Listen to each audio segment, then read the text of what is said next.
Guitarist. I'm going to struggle through Fell in Love with a Girl by the White Stripes. Let's get started. Ooh. Okay, let's get started with this amazing song.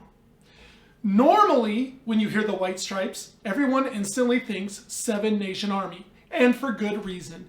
Today, however, we're going to tackle another one of their songs that's really a lot of fun. So in addition to the amazing song, this is known for its amazing stop-motion Lego animation.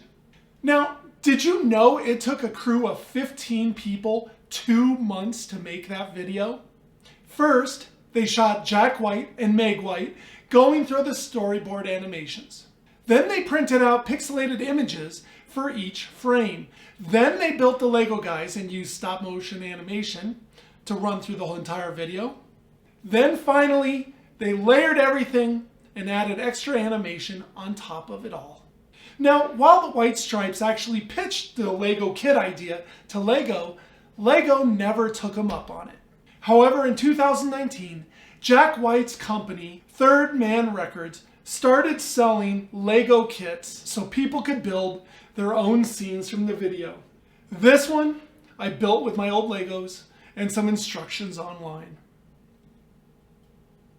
But anyway, we should get started with this epic song.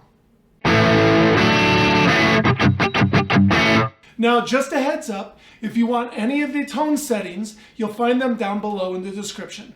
It's really easy, and there's nothing too fancy this time around. Now, this is something I've experienced multiple times in multiple videos. What I'm talking about is everyone writes a song differently. You know, now as a beginner, all you're like is like, just tell me how to play the stupid song. Why is this written this way? Why is this written this way? And it can be really frustrating. Really, I've had it, analysis paralysis. It's tough. The thing to realize, and I'm still slowly getting used to it, is that for the most part, is you can play the same note different ways. This song is no different. So this song is made up of 5 chords. One is a B5 chord. So in this case, it would be your big finger on the 2 and your smaller fingers here on the 4s of the 3rd and 4th string. Then there's the A5 power chord, an open, a 2, and a 2. Then there's the D5, which is technically the D and the 2nd and 3rd frets of the 2nd and 3rd strings there. And then you want to mute this bottom one. And then the next one is an E, followed by the very last one, which is a G flat 5, which is you're up here on the 2nd fret, big string, and your small fingers are down here on the 4th and 5th string. Now, as you can see, that is a lot of switching. What if I told you there's an easier way? So the first thing we're going to do is we're going to stay in the same position, and we're going to scoot on up to the 7 and the 9s there. Now this is the B5. So right here, this is a B5. Guess what? The 7 and 9s. Next is the A5. Well, guess what? That's those same strings go down to the 5 and the 7s. The next one is the D5.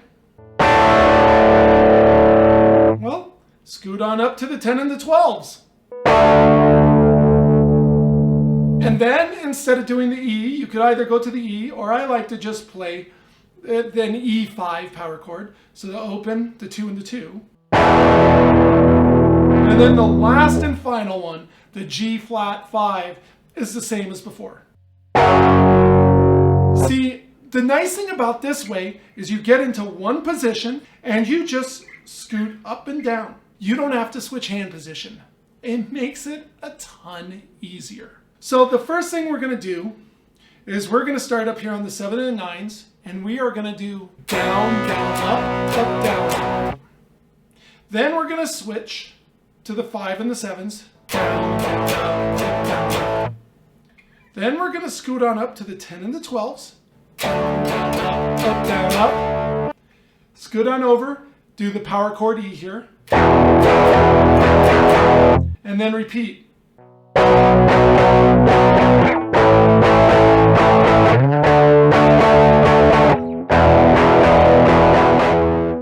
So let's clarify the difference between the intro and the verse. It turns out that they're all the same. The difference is how many times you play them. The intro, you play through it just once. The verse, you play through it twice. So the first time through, you're going to play 3 times through this part. On subsequent playthroughs, you're only going to play it twice through because you're only playing the verse.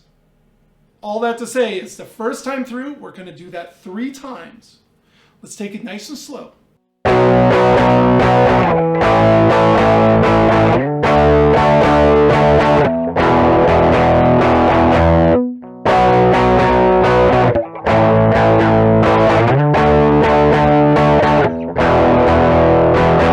One more time.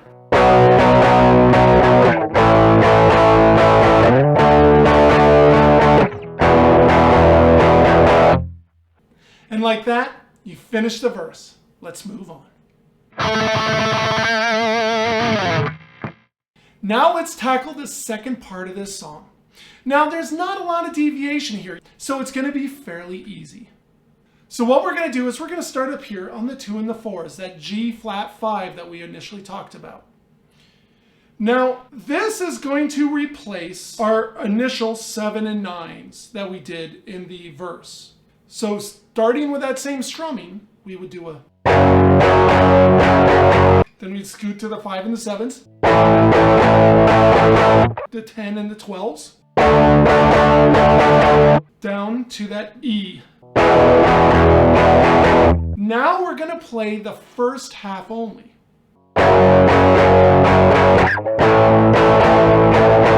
And we're going to hit that 2 and the 4s again and staccato it and rest for the rest of the bar. That's it. That is the entire chorus. Now there's one little addendum I'm going to add to the very end, and that's the ending.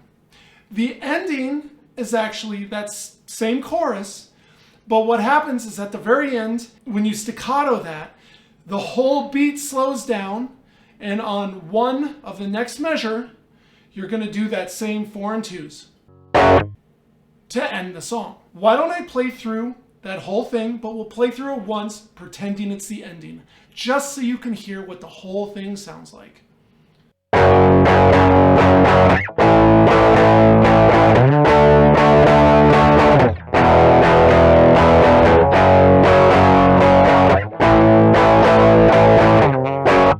Then it slows down.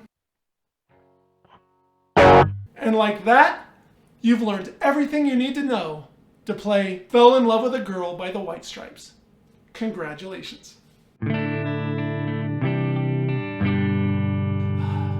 This is an amazing song. A lot of the fun of this song is the speed. It's a blistering 192 beats per minute. It is crazy. The good news about it is you don't have to change your hand position much. You're in this one pose for 99% of the song. It makes it really fun and really easy to build your speed up. But anyway, I appreciate you being here. I appreciate you tuning in and playing along with me. Make sure to hit the like and subscribe button. And we'll see you next time on The Struggling Guitarist. Ooh, ooh.